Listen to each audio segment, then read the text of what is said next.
Good morning student राजे ये अपने कोल application fourth application C अपने कोल इलैक्ट्रिक फील्ड इंटेंसिटी कड्ढनी है राजे आप सॉलिड स्फीयर ते पहला ਆਪਾਂ ने कड्ढी वायर ते फिर ਆਪਾਂ ने कड्ढी शीट ते फिर ਆਪਾਂ ने कड्ढी होलो स्फीयर ਹੁਣ आ गया सॉलिड स्फीयर होलो स्फीयर ਤੇ सॉलिड स्फीयर ਦੇ ਵਿੱਚ ਫਰਕ ਕੀ ਹੈ ਰਾਏ ਹੋਲੋ स्फीयर ਦੇ ਵਿੱਚ ਅੰਦਰ ਚਾਰਜ ਨਹੀਂ ਸੀਗਾ ਹੁਣ ਸॉलिड स्फीयर ਦੇ ਵਿੱਚ ਅੰਦਰ ਵੀ ਚਾਰਜ ਹੋਊਗਾ ਰਾਏ ਤੇ ਸਰਫੇਸ ਤੇ ਵੀ ਚਾਰਜ ਹੋਊਗਾ ਰਾਏ ਠੀਕ ਹੈ ਜੀ ਉਹੀ ਆਪਾਂ ਕੇਸ ਕੱਢਨੇ ਨੇ ਸਭ ਤੋਂ ਪਹਿਲਾਂ ਇਲੈਕਟ੍ਰਿਕ ਫੀਲਡ ਇੰਟੈਂਸਿਟੀ ਕੱਢਣੀ ਹੈ ਰਾਏ ਪੁਆਇੰਟ ਆਊਟਸਾਈਡ ਦਾ सॉलिड स्फीयर मतलब बाहर राए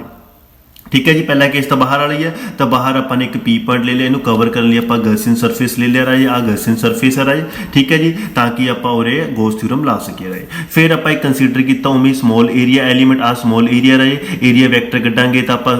स्फीयर ये भी स्फीयर ये एरिया वैक्टर की होगा परपेंडिकुलर राजे तो ये इलैक्ट्रिक फील्ड जो कटांगे तो रेडिकली आउटवर्ड बाहर की तरह ही होगी क्योंकि पॉजिटिव चार्ज है राजे तो यह मतलब इलैक्ट्रिक फील्ड तो एरिया वैक्टर का एंगल कितना होगा उरे 0 होगा राजे वही मैं कहा लैट पी कोई पॉइंट लिता आउटसाइड द स्फीयर लिता रहे गॉसियन सरफेस ड्रा किया रहे अकॉर्डिंग टू फिर गॉस थ्योरम वही ईडीएस किदे की हुंदा क्यू अपॉन एप्सिलॉन ई की हुंदा इलैक्ट्रिक फील्ड डीएस की हुंदा एरिया वैक्टर ना दोनों दे विच मैं दसता तुहानूं एंगल कितना होगा 0 क्यों क्योंकि आह अपने कोल जिहड़ा सरफेस है इहदा परपेंडिकुलर अपने को डीएस एवें होगा रहे तो इलैक्ट्रिक फील्ड भी बाहर नूं ही है दोनों सेम डायरैक्शन दे विच ने इस करके cos 0 कितना हुंदा 1 ते डीएस की है सरफेस एरिया स्फीयर दा उहनूं आपां की लिखदे हां 4 पाई r स्क्वायर ते किदे को होजूगा q अपॉन एप्सिलॉन ते ई दी वैल्यू जिहड़ी है ਉਹ ਕਿੰਨੀ ਆ ਜਾਏਗੀ ਆਪਣੇ ਕੋਲ 1/4 ਪਾਈ ਐਪਸਾਈਲਨ q अपॉन r ਦੀ ਸਕੁਅਰ ਆ ਜਾਏਗੀ ठीक है जी इसी तरह आप की करेंगे इलैक्ट्रिक फील्ड इंटेंसिटी कड्डांगे at point on the surface ते राजे at point on the surface से जो कड्डांगे राजे कुछ नहीं है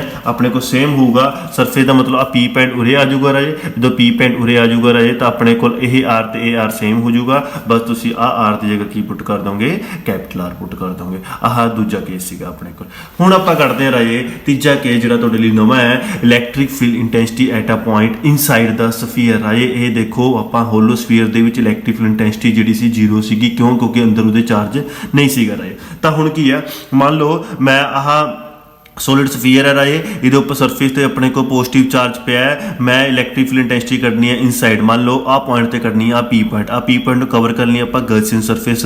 ड्रा कर लिया आ कंसीडर कर लिया स्मॉल एलीमेंट इहदा एरिया वैक्टर भी इसी डायरेक्शन से होगा इलैक्ट्रिक फील्ड भी इसी डायरेक्शन के होगी अपने को ठीक है जी तो राजे आ उर तो लेके उर तक आ रहा है उर तो लेके उर तक कैपिटल आ रहा है हुण राजे जिहड़ा अपने को अंदर चार्ज पिया वो मैं मान लिया कैपिटल क्यू ठीक है जी पर जिहड़ा ये गॉसियन सरफेस दे विच चार्ज आ रहा आपां नूं तो वही क्लोज चार्ज लेना वो कितना है क्यू डैश वो किवें कड्डांगे आपां राजे वो कड्डांगे आपां रो इंटू वी क्यों rho into we Raje we की है वॉल्यूम ऑफ गॉसियन सरफेस जिहड़ा है तो रो की है राजे वॉल्यूम चार्ज डेंसिटी क्योंकि अपने को सॉलिड है राजे सॉलिड दे विच अपने को तीन डिस्ट्रीब्यूशन में पढ़ी सी लीनियर अपने को सरफेस तो सॉलिड दे विच आपां वॉल्यूम आंदा है तो इत्थे आपां वॉल्यूम चार्ज डिस्ट्रीब्यूशन लावांगे वॉल्यूम चार्ज डिस्ट्रीब्यूशन किहदे कोल हुंदी सीगी क्यू अपॉन वी ठीक है जी मैं ये जिहड़ा फारा क्यू डैश है राजे अंदरला चार्ज है गॉसियन सरफेस दे विच कितना चार्ज है वो किवें कैलकुलेट करांगे volume charge density into volume of Gaussian surface आ लिखा है मैं V volume of Gaussian surface rho volume charge density कितनी होंगी है क्यू अपॉन वी तो क्यू लिखते रहे आ 4/3 पाई आर दी क्यूब ये मतलब अपने को इदा हो गया वॉल्यूम वड्डे बाहर वाले का तो आ वी जो है गॉसियन सरफेस 4/3 पाई आर दी स्मॉल दी क्यूब आर स्मॉल लिता इतने 4/3 पाई ये सारे कैंसल हो गए क्यू डैश कितना है क्यू आर दी क्यू अपॉन आर दी क्यूब हुण according to Gauss theorem EDS किदे कोल हुंदा है क्यू डैश अपॉन एप्सिलॉन क्योंकि इहदे अंदर आही चार्ज है इस करके आ लवांगे ये नहीं ले रहे क्योंकि अपने को राजे हमेशा याद रखे गॉस थ्योरम जो भी लाते क्लोज सरफेस के लाते उस क्लोज सरफेस के जिहड़ा चार्ज होगा वही लांगे वो बाहर जिन्ना मर्जी चार्ज हो आपां कभी कंसीडर नहीं करते मान लो तुसीं इस सरफेस का आ Q1 है Q2 जे तुसीं इस इहदे विच गॉस थ्योरम ला रहे हो तो अपने कोल Q1 अपॉन एप्सिलॉन होगा 5 ठीक है पर जे तुसीं बाहर लाओगे तो तुहानूं दोनों नूं प्लस करना पैना है Q1 प्लस Q2 क्योंकि बाहर वाले विच आ वाले सर्कल दे विच आ भी आ रहा है तो आ भी आ रहा है पर इस सर्कल दे विच बस ओनली आ चार्ज आ रहा है ठीक है इसी करके आ क्यू डैश लिता आपां ने क्योंकि आह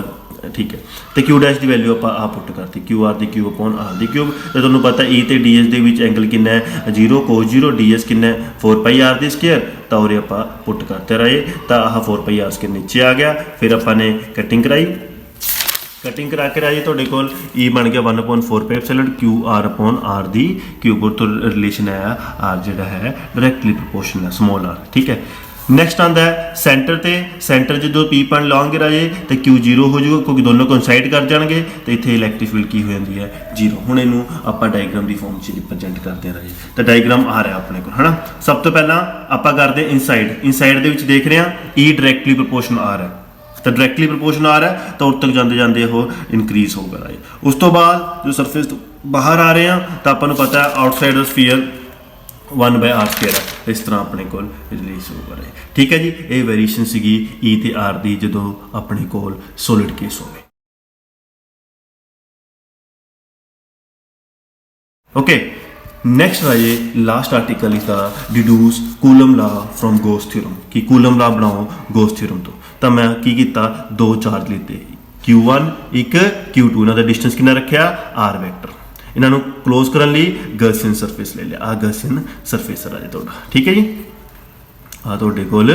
ਗਾਊਸੀਅਨ ਸਰਫੇਸ ਲੈ ਲਿਆ। ਠੀਕ ਹੈ ਜੀ, ਤੇ ਆ ਆਪਾਂ ਕੰਸੀਡਰ ਕੀਤਾ ਸਮੋਲ ਐਲੀਮੈਂਟ, ਉਵੇਂ ਹਰੇਕ ਵਾਰ ਦੀ ਤਰ੍ਹਾਂ। ਤਾਂ ਆਪਾਂ ਸਮੋਲ ਐਲੀਮੈਂਟ ਜਦੋਂ ਕੰਸੀਡਰ ਕਰਾਂਗੇ ਇਲੈਕਟ੍ਰਿਕ ਫੀਲਡ ਵੀ ਉਸੇ ਡਾਇਰੈਕਸ਼ਨ 'ਚ, ਏਰੀਆ ਵੈਕਟਰ ਵੀ ਉਸੇ ਡਾਇਰੈਕਸ਼ਨ 'ਚ, ਬਹੁਤ ਵਾਰ ਰਿਪੀਟ ਹੋ ਗਿਆ ਅਕੋਰਡਿੰਗ ਟੂ ਗੋਸ ਥਿਊਰਮ। ਫੇਰ ਲਾਇਆ ਆਪਾਂ EDS, ਇਹਨਾਂ ਦੇ ਵਿੱਚ ਐਂਗਲ ਕੋਸ ਥੀਟਾ, ਥੀਟਾ ਕਿੰਨਾ 0, ਕੋਸ 0 ਕਿੰਨਾ 1, DS ਕਿੰਨਾ 4πr ਦੇ ਸਕੁਅਰ ਕਿਉਂਕਿ ਸਰਫੇਸ ਏਰੀਆ ਸਫੀਅਰ ਹੈ, ਤੇ E ਦੀ ਵੈਲਿਊ ਤੁਹਾਡੇ ਕੋਲ ਆਹ ਆ ਗਈ। ਇਹ ਇਲੈਕਟ੍ਰਿਕ ਫੀਲਡ ਇੰਟੈਂਸਿਟੀ ਆ ਗਈ ਪੋਜੀਸ਼ਨ ਆਫ ਚਾਰਜ Q2 ਤੇ। ਪਰ ਆਪਾਂ ਨੇ ਉਹਦੇ ਫੋਰਸ ਕੱਢਣੀ ਹੈ ਕਿ ਕਿੰਨੀ ਫੋਰਸ ਐਕਸਪੀਰੀਅੰਸ ਕਰ ਰਿਹਾ Q2, ਤੇ ਆਪਾਂ ਪੜਿਆ ਹੋਇਆ ਫਾਰਮੂਲਾ ਇਲੈਕਟ੍ਰਿਕ ਫੀਲਡ E ਕੀ ਦੇਖ ਹੁੰਦਾ ਹੈ F/Q, ਤੇ F ਕੀ ਦੇਖ ਹੋਊਗਾ E × Q। ਤਾਂ Q2 × E ਕਰ ਲਿਆ, Q2 ਇसी ਤਰ੍ਹਾਂ E ਦੀ ਵੈਲਿਊ ਆ ਰਹੀ ਕੀ ਕਰਤੀ ਪੁੱਟ, ਤੇ 1/4πε0 Q1/Q2/r ਦੀ ਸਕੁਅਰ ਹੈ। ਇਹ ਤੁਹਾਡੇ ਕੋਲ ਆਪਾਂ ਗੋਸ ਥਿਊਰਮ ਤੋਂ ਕੂਲਮ ਲਾ ਜਿਹੜਾ ਹੈ ਬਣਾ ਲੈਣਾ ਹੈ। ਇਸ ਚੈਪਟਰ ਦੇ ਵਿੱਚ ਏਰੀਆ ਵੈਕਟਰ ਤੇ ਬਸ ਜੇ ਤੁਹਾਨੂੰ ਇਲੈਕਟ੍ਰਿਕ ਫੀਲਡ ਡਾਇਰੈਕਸ਼ਨ ਆ ਗਈ ਉਸ ਤੋਂ ਬਾਅਦ ਤਾਂ ਬਸ ਉਹੀ ਬਾਰ-ਬਾਰ ਰਿਪੀਟ ਹੋਈ ਜਾਂਦਾ, ਗੋਸ ਥਿਊਰਮ ਦਾ ਫਾਰਮੂਲਾ ਲਾ ਕੇ ਇੱਕ ਵਾਰ ਅੱਗੇ ਕੱਢ ਲੈਣਾ ਹੈ। ਇਹ ਸੋਲਿਡ ਸਫੀਅਰ ਤੇ ਗੋਸ ਥਿਊਰਮ ਦਾ ਡਿਡਿਊਸ ਕੂਲਮ ਲਾ ਸੀਗਾ।